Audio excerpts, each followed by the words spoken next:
It's wonderful to be here in front of this audience, and thanks, Esther, and the People Matters team. You know, when I was asked to anchor this session, I said, what is the role of an anchor? I don't know. And then they said, you need to connect the dots. I said, I've been trying to do that for the past 33 years with no success. So let me try and put it together. You know, when we speak about technology and innovation, I think it's a synonymous for me as far as the two words are concerned, for the simple reason that innovation was what brought about technology. And continuous technology improvement is what is bringing in innovation as well. So it's synonymous for me. And when I heard about the Pokemon Go, soon we will have Pokemon come, when Pokemon will start choosing us. And that is going to be the future of technology and what we are going to be in. Let me start by inviting the session chairman. The session is on gazing into the future, looking at the crystal ball. And who else but my good friend, Dr. N.S. Rajan, who could be the facilitator and the chairperson for this committee, for this panel discussion. Can I have Dr. Rajan on stage, please? Dr. Rajan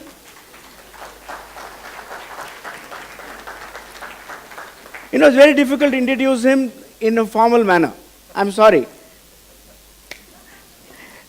Dr. Rajan is presently the Group CHRO and part of the Group Executive Council of Tata Sons, one of the largest roles in the country.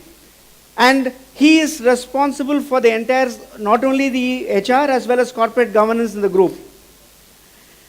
Rajan is an XLRS alumni, proud to say he was my batchmate. One person who proved that it's not necessary to have a formal education in HR alone to become an HR professional. A business management person, a bummer as we call him, which is the BM in XLRI. He moved into business and over a period of time, learning from the business experiences moved into HR.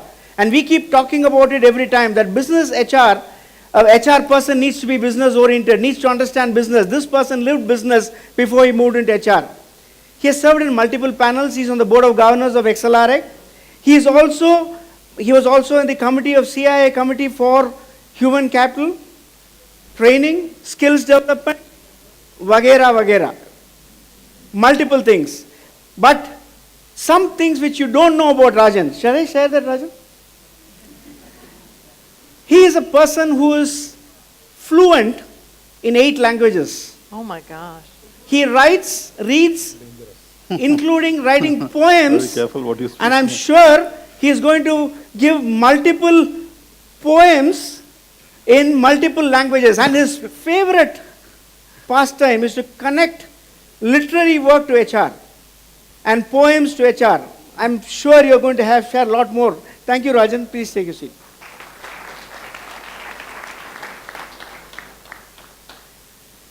The next person is a person who I'm going to meet for the first time, China Goman. Please come on stage, please. As she comes, it will be good to applaud her.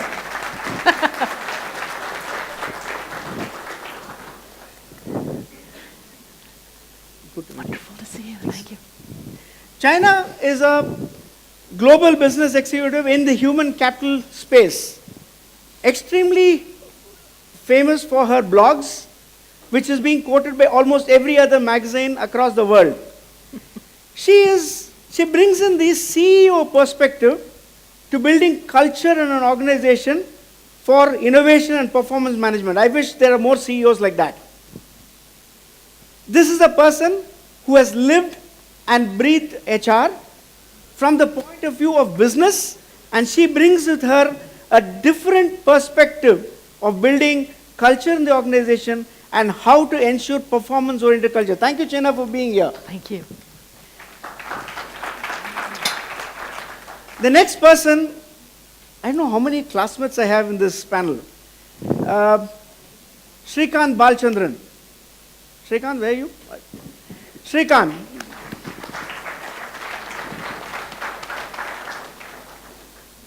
Shrikant is a global CHRO of Airtel, Bharti Airtel, and I can say that amongst the entire audience here, he knows me the longest. We were classmates right from our pre-univ in college, which is a long, long time ago, and we have not lost touch.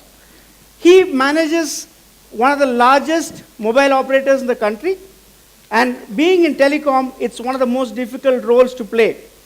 Many times people ask me as an HR person, when I create an initiative, they say, what is the ROI for me, for this initiative? This is the person who can simply share it at the top of his mind in an audience, in a boardroom, and that is why Srikanth is part of HR. Another person who moved in from the finance side into HR, he has done a lot of HR work in Unilever where he was for many years before he moved into Airtel, and that is what has helped him. And being in Airtel as a CFO and then moving to be the global CHRO is a big credit for his focus on human resources even as a finance professional, which I'm sure not many CFOs have. Thank you, Srikanth, for being here. Pleasure meeting you again. Thank you. The next person was a colleague, a good friend, and if you think Wipro, you think Prateek. Prateek?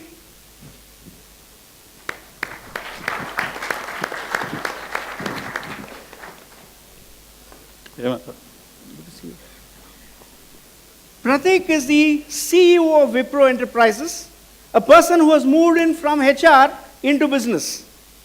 A very few of the examples we have in the HR community who moved into business. And Prateek has been in Wipro for over 23 years now, 22 years.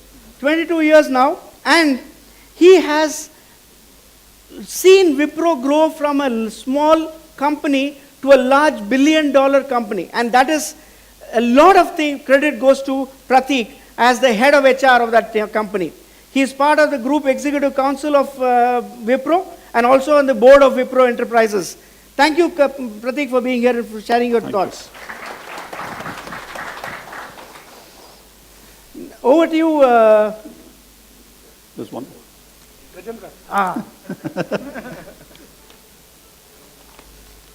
This person, I don't know how I can miss him. Mr. Chandel, Gajendra Chandel, a close colleague of mine from the Tata Group, a great friend. Gajendra Chandel is the CHRO, global CHRO of Tata Motors.